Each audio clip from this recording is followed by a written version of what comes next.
Welcome to our channel. నేను యజ్ఞమూర్తి. దేవర థియేటర్లో దేవర 400 కోట్లకు పైగా గ్రాస్ని కలెక్ట్ చేసి సూపర్ హిట్గా నిలిచిన సంగతి మనందరికీ తెలిసిందే.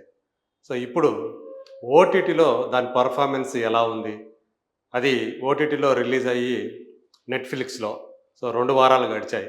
ఈ 2 వారాలు చూసుకుంటే థియేటర్లో అది ఏ రకంగా ప్రేక్షకాదరణ పొందిందో ఆ స్థాయిలో ఓటీటీలో ఆదరణ పొందట్లేదని చెప్పేసి మనకి సమాధానం వస్తూ ఉంది.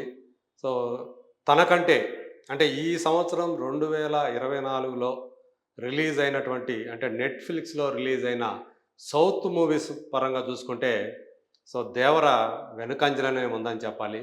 యాక్చువల్గా దాంతోపాటు అది ఇప్పటికి 2 వారాలు అనుకున్నాం కదా, ఈ రెండో వారం అది చూస్తే దానికి 1.9 మిలియన్ వ్యూస్ మాత్రమే వచ్చాయి.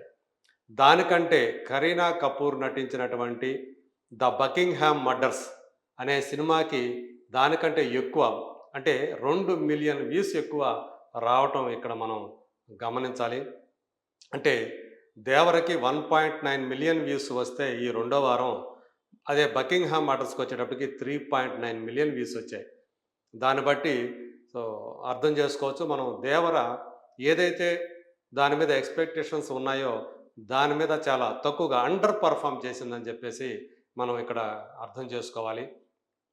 ఇక్కడ ఇంకొక విశేషం, దేవర్లో విలన్గా నటించినటువంటి సైఫ్ అలీ ఖాన్ ఆయన భార్య హీరోయిన్గా నటించినటువంటి ద బకింగ్హామ్ మర్డర్స్, ఈ రెండు కూడా పోటీలో ఉంటే తన భర్తని డామినేట్ చేసి కరీనా కపూర్ ఎక్కువ వ్యూస్ సాధించిందని చెప్పేసి ఇండస్ట్రీ వర్గాలు మాట్లాడుకుంటూ ఉన్నాయి. ఒక్కసారి మనం కనుక స్క్రీన్ మీద మనకు కనిపిస్తున్నాయి 2024 రిలీజ్ అయినటువంటి నెట్ఫ్లిక్స్లో రిలీజ్ అయినటువంటి సౌత్ మూవీస్.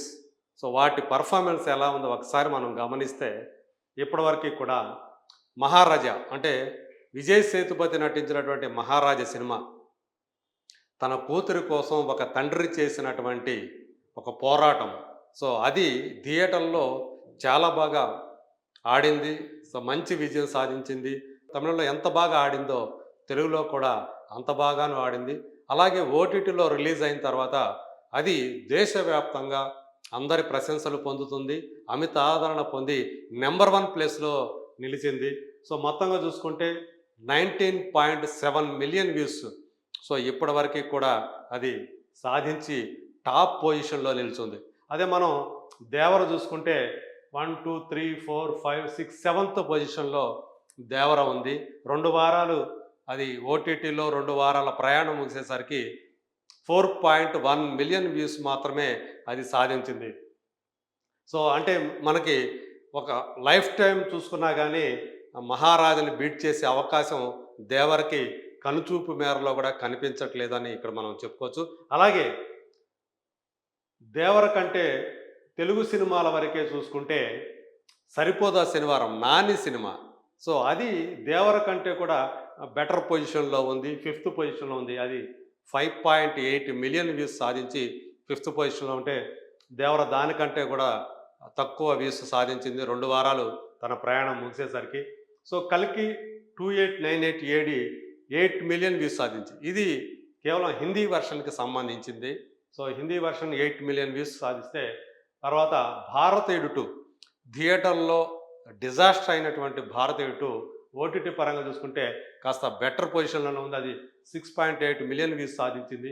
అలాగే Vijay cinema the greatest of all time చూసుకుంటే 6.1 మిలియన్ వ్యూస్ తోటి 4th పొజిషన్లో ఉంది. అలాగే సత్యం సుందరం ఈ సినిమా మేళయగన్ అనే పేరుతోటి తమిళ్లో రిలీజ్ అయినటువంటి ఈ సినిమా తెలుగులో సత్యం సుందరంగా వచ్చింది. అరవింద్ స్వామి కార్తీ వాళ్ళిద్దరి యొక్క ఒక పెళ్లిలో కలుసుకున్నటువంటి వాళ్ళ ఆ కొద్ది రోజుల ప్రయాణం ఎలా జరిగింది, అక్కడ తనకి ఎలాంటి రిసెప్షన్, తను ఒకప్పుడు గడిపినటువంటి తన ఊరికి వెళ్ళినటువంటి సత్యంకి అక్కడ సుందరం పరిచయం అయ్యాక ఎలాంటి ఘటనలు జరిగాయి అనేది చాలా హృదయంగా ఎమోషనల్గా తీసినటువంటి ఆ సినిమా చాలా బాగా థియేటర్లలో జనాదరణ పొందింది. ఇప్పుడు ఓటీటీలో కూడా 4.7 మిలియన్ వ్యూస్తో 6th పొజిషన్లో ఉంది. ఇక దేవర తర్వాత చూసుకుంటే అన్వేషిప్పిం కండెత్తుం, ఇది టొవినో థామస్. మనకు తెలుసు ప్రజెంట్ మలయాళంలో ఒక రైజింగ్ స్టార్. తను నటించినటువంటి సినిమా అది ఇన్వెస్టిగేటివ్ డ్రామా అది. సో అది 3.6 మిలియన్ వ్యూస్ తోటి 8th పొజిషన్లో. అలాగే సలార్ హిందీ వర్షం అది వచ్చేటప్పటికి 3.5 మిలియన్ వ్యూస్ తోటి ఆ తర్వాత పొజిషన్లో ఉంది. అలాగే అన్నపూర్ణి అనే సినిమా 3.1 మిలియన్ వ్యూస్ తోటి 10th పొజిషన్లో ఉంది. సో మనం ఇందా చెప్పుకున్నాం ఇది నార్త్ ఫిలిం బకింగ్హామ్ మర్డర్స్ అనేది, ఇది 6.8 మిలియన్ వ్యూస్.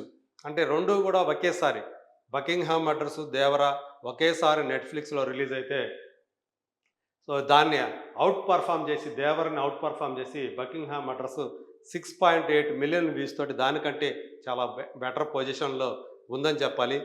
సో అంటే ఇక్కడ మనందరికీ తెలుసు దేవర సినిమా ఓపెనింగ్స్ చాలా బీభత్సంగా వచ్చాయి. మొదటి రోజు కలెక్షన్లు అయితే చాలా చోట్ల రికార్డులు కూడా క్రియేట్ చేశాయి. కానీ ఆ తర్వాత అదే స్థాయి పర్ఫార్మెన్స్ని బాక్స్ ఆఫీస్ వద్ద అది చూపించలేకపోయింది. అందువల్లే 400 కోట్ల గ్రాస్ అంతవరకే దాని దగ్గరే పరిమితమై 500 కోట్ల మార్కుని చేరుకోలేకపోయింది. సో ఏదేమైనప్పటికీ కూడా థియేటర్ల వద్ద మంచి రన్నే సంపాదించింది చెప్పాలి. కానీ ఓటీటీకి వచ్చిన తర్వాత అది చాలా విమర్శలకు గురైంది. ఈ సినిమాలో ఎన్ని తప్పులు ఉన్నాయి అని చెప్పేసి అనేక మంది అందులో ఉన్న తప్పుల్ని వేలెత్తి చూపించారు. సో మరి ఇది యాక్చువల్గా దేవరకి పార్ట్ 2 ఉంటుందని చెప్పేసి క్లైమాక్స్లో సో దాని లీడ్ కూడా చూపించారు. ఆ దేవర 2లో సో ఏమవుతాడు, దేవర ఏమయ్యాడు ఏంటి, ఎందుకంటే పార్ట్ 1లో దేవరకు సంబంధించినటువంటి ఒక సస్పెన్స్ అలాగే ఉండిపోయింది.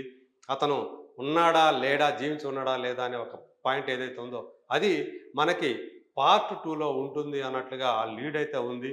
సో అలాగే వరద క్యారెక్టర్, సో మనం చూసాం అందులో వరదనే ఆ దేవరలాగా ఒక సీన్లో వస్తాడని చెప్పేసి మనం ఆ సినిమాలో చూసాం. సో ఈ కొన్ని ప్రశ్నలు అయితే ఉన్నాయి.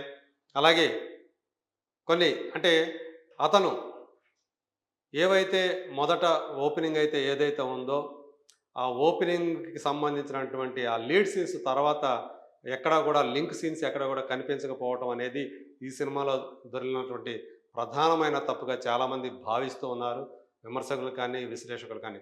అంటే అజయ్ క్యారెక్టర్ ఒక ఇన్వెస్టిగేషన్ ఆఫీసర్గా బయలుదేరిన అతను ఒక డాన్ కోసం బయలుదేరిన అతను మళ్ళీ ఆ డాన్ ఏమయ్యాడు, సో అతని ప్రస్తావనే సినిమాలో తర్వాత దేవర కథ మొదలైన తర్వాత ఆ ప్రస్తావన లేకపోవటం అనేది ఈ సినిమాకి పెద్ద మైనస్గా చాలామంది భావించారు. మరి అలాంటి ఇప్పుడు సెకండ్ పార్ట్లో వాటికి సంబంధించినటువంటి సమాధానాలన్నీ కూడా మనకి లభించాలి.